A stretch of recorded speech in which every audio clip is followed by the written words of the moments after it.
নমস্কার, ঘর কর্নারের আরেকটি নতুন পর্বে সকলকে স্বাগত জানাচ্ছি।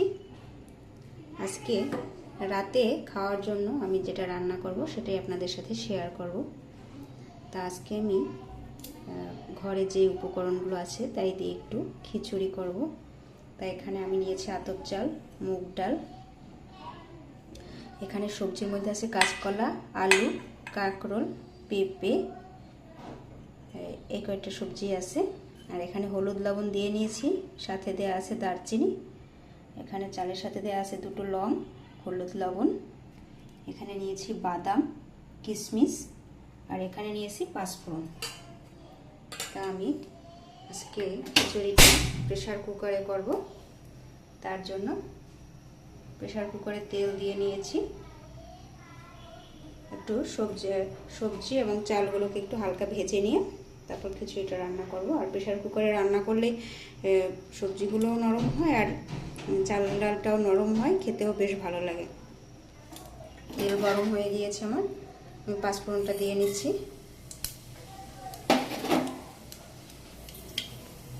পাঁচফোড়নটা দিয়ে হালকা একটু নেড়ে করে নেব, বেশি সময় নাড়া যায় না, তাহলে পোড়া গন্ধ আসবে। এবারে সবজিগুলো দিয়ে নিচ্ছি।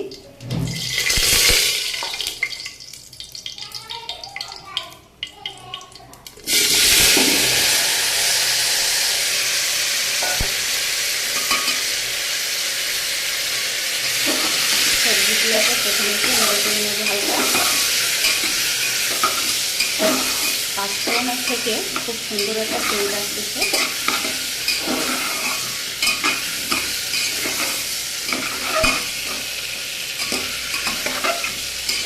সবজিটা 1 মিনিট মতো ভেজে নেব, তারপরে চাল ডালটা দেবো।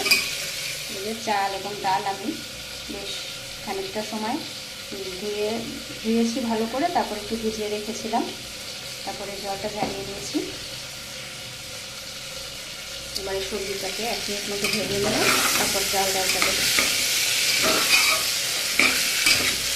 আর আমার এই রান্নাগুলো যারা কম ঝাল মশলা, মানে মশলা যেহেতু খাবার খেতে পছন্দ করেন না, তাদেরই ভালো লাগবে।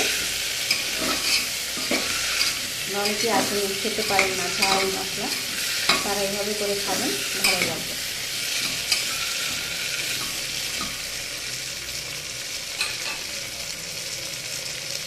আর এখানে আমি নিয়েছি জল খিচুড়িতে দেওয়ার জন্য, ফিল্টার থেকে নিলাম। এবারে চালটা দিয়ে দেব। এখানে খিচুড়ি রান্না করার জন্য আমি যে চাল এবং ডাল নিয়েছি, এটা নিজেদের গ্রামের বাড়ির ক্ষেতের মুগ ডাল এবং ঘরের আতপ চাল। ভালোভাবে ভেজে নেব। আর এদিকে বাদাম আর কিশমিশ নিয়েছি, এটা দিয়ে দিচ্ছি। একটা বাদাম একটু বেশি কালো হয়ে গিয়েছে, এটা বাদ দিয়ে দিলাম।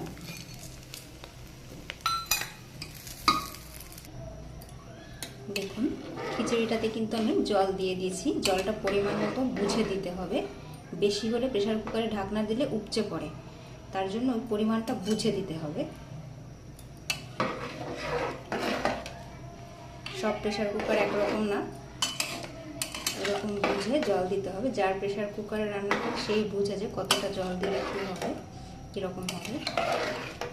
এই যে সাথে দুটো আস্ত লঙ্কা দিয়েছি। একই ঘরে তো সবাই ঝাল খাবে না এমন তো কথা না, তা যে খাবে সেটাকে গুলে নিয়ে খাবে।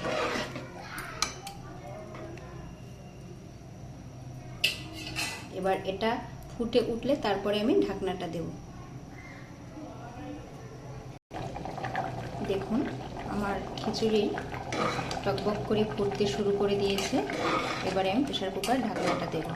এটাতে কিন্তু বেশি জল লাগবে না, বেশি জল দিলে সমস্যা হবে। আমি চাচ্ছি খিচুড়িটা একটু শুকনো শুকনো হবে, তার জন্য পরিমাণ বুঝে জলটা দিয়ে নিলাম। এবার প্রেসার কুকারে ঢাকনা দিয়ে 4 থেকে 5টা সিটি দিয়ে নেব, তাইলেই কিন্তু আমার খিচুড়ি রান্না কমপ্লিট হবে। আর প্রেসার কুকারের রান্নাটা হওয়ার পরে আমি সাথে সাথে নামাবো না, কিছুটা সময় রাখবো, তাহলে ভাপে খিচুড়িটা আরও সুন্দর হবে, সফট হবে। এবার প্রেসার কুকারের ঢাকনাটা দিয়ে দিচ্ছি। দেখুন অনেকেই আছে প্রেসার কুকারে ঢাকনা লাগাতে পারে না, আমি 1 হাত দিয়েই লাগিয়ে দিলাম। এটা একটু টেকনিকের কাজ। এবার এটাকে আমি 4 থেকে 5টা সিটি দিয়ে তারপরে বন্ধ করে দেব, তারপরে ভাপে হবে। তারপরে খিচুড়িটা নামাই, তারপর আপনাদেরকে আবার দেখাবো। দেখুন প্রেসার কুকারে আমার 5টা সিটি দেওয়া শেষ হয়ে গেল। এবারে আমি চুলাটা বন্ধ করে দেবো। এইভাবে কিছুটা সময় থাকবে, 10 থেকে 15 মিনিট সময় মতো। তারপরে আমি ঢাকনাটা খুলব।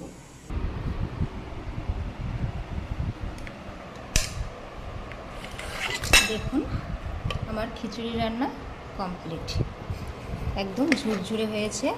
আর খিচুড়ি, ডাল, চাল, সবজি বেশ ভালোভাবে সেদ্ধ হয়েছে, সময়টাও কম লাগলো প্রেসার কুকারে দেওয়াতে। আর খিচুড়ি রান্নাটাও খুব ভালো হয়েছে। এই যে আমি প্লেটে তুলে নিয়েছি। দেখুন এই যে সবজি দিয়ে খিচুড়ি একদম ঝুরঝুরে হয়েছে। এখানে কোনো মশলা বা ঝাল ওরকম ব্যবহার করা হয়নি, শুধু 2টো আস্ত লঙ্কা দেওয়া হয়েছে, সে 2টো আস্তই আছে। যাদের যাদের এরকম ঝালে প্রবলেম বা মশলা জাতীয় খাবার খেতে পারেন না, এই রকম হালকাভাবে খিচুড়ি তৈরি করে খাবেন, তাতে আর সমস্যা হবে না শরীরে। আমার যেহেতু প্রবলেম হয় ঝালে বা মশলা জাতীয় খাবার খেলে, তাই আমি এরকম করেই খাই। আমার মতো সমস্যা যাদের যাদের আছে তারা এভাবে করে খাবেন, তাহলে পুষ্টিটাও পাওয়া যাবে আর শরীরেরও কোনো সমস্যা হবে না। এই যে সবজির ভিতরে আছে পেঁপে, আলু, তারপরে কাঁচা কলা, তারপরে হচ্ছে কাঁকরোল।